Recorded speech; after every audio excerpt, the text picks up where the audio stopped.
Good morning বন্ধুরা, loving family with যোগমায়াতে সবাইকে স্বাগত। আমি আজকে একটি সাধারণ বাঁধাকপির তরকারি দেখাচ্ছি, যা প্রত্যেকের বাড়িতেই হয়ে থাকে। হ্যাঁ, এখন আমি কড়াইতে একটু তেল দিলাম,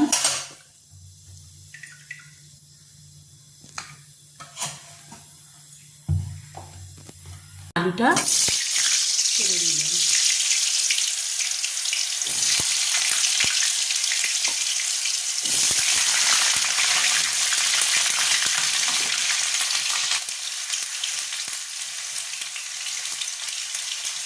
আলুতে ভাজার জন্য একটু সামান্য নুন দিলাম, একটু হলুদ দিলাম। আলুটাকে লাল লাল করে একটু ভেজে নেব।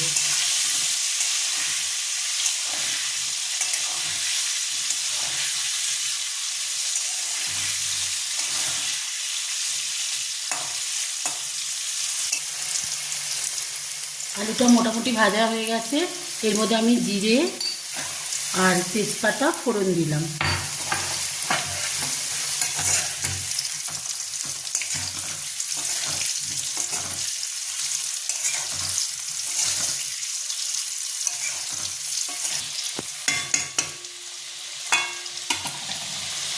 এতে আমি কেটে রাখা টমেটোগুলো দিয়ে দিলাম। আমি আগে একটু হলুদ দিয়েছিলাম, এখন আরেকটু হলুদ দিলাম। তারপর একটু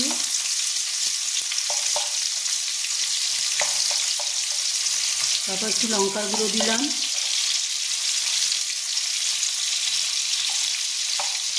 একটু জিরের গুঁড়ো দিলাম।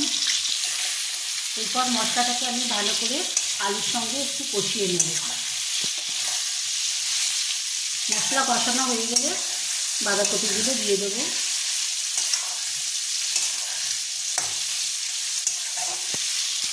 কেটে রাখা বাঁধাকপিগুলোকে আস্তে আস্তে আমি দিয়ে দেবো।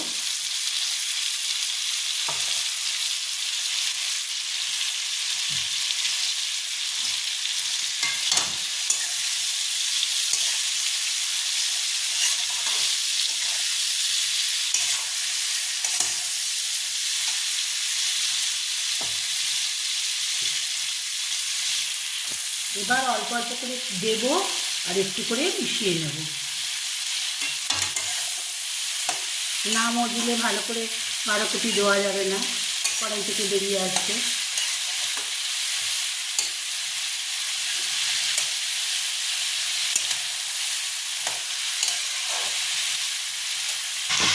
গ্যাসের আগুন একটু অল্প করে আমি বাঁধাকপিটাকে একটু সিমে দিয়ে রাখবো, যাতে বাঁধাকপির পাতাগুলো একটু মজে যায়।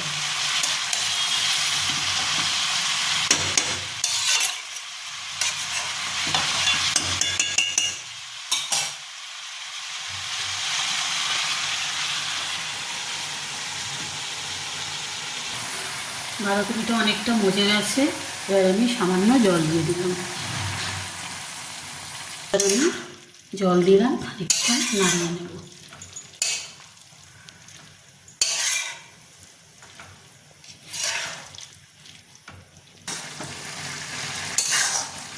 তরকারিটা অনেকটা মজে এসেছে। আমি সামান্য চিনি দেব। সামান্য চিনি দিলাম।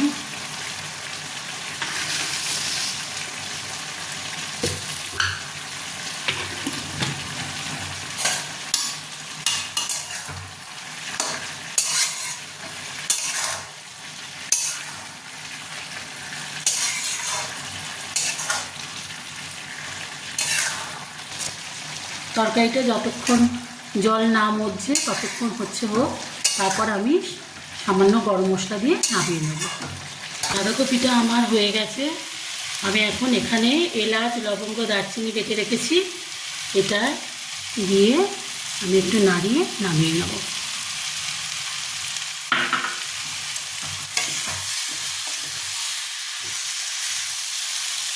আমার বাঁধাকপি রান্নাটা কেমন লাগলো আপনারা অবশ্যই সাবস্ক্রাইব করবেন।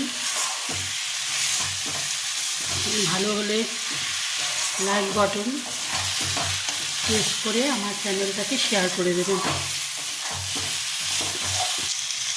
এবার আমি বাঁধাকপির তরকারিটা নামিয়ে সার্ভ করে দেবো।